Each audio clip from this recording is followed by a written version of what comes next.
வெள்ள நிவாரணம் கேட்டு கேட்டு கேட்டு பார்த்தோம், தரல. நாளை காலை உச்ச நீதிமன்றத்தில் வழக்கு போட போறோம்.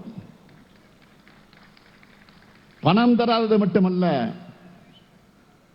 நம்ம மாநில அரசோட நிதியிலிருந்து கொடுத்த பணத்தையும் பிச்சைன்னு நக்கல் அடிச்சாங்க பாஜக நிதியமைச்சர் நிர்மலா சீதாராமன் அவர்கள். மாநிலங்கள் நீதி பெறவும் உச்ச நீதிமன்ற கதவுகளைத்தான் தட்ட வேண்டியிருக்கு. நிதி பெறவும் உச்ச நீதிமன்ற கதவுகளைத்தான் தட்ட வேண்டியிருக்கு.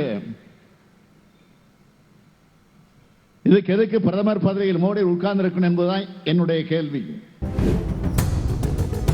21 சட்டமன்ற தேர்தல் போது திமுக அறிக்கை 520 அறிவிப்பு வெளியிட்டார். அதில் 10% அறிவிப்பு தான் நிறைவேற்றுகிறாங்க. மீதி 90% அறிவிப்புகள் இதுவரைக்கும் நிறைவேற்றப்படவில்லை.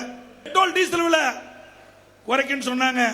பெட்ரோலுக்கு மட்டும் 3 ரூபா குறைச்சாங்க, டீசலுக்கு குறைக்கல.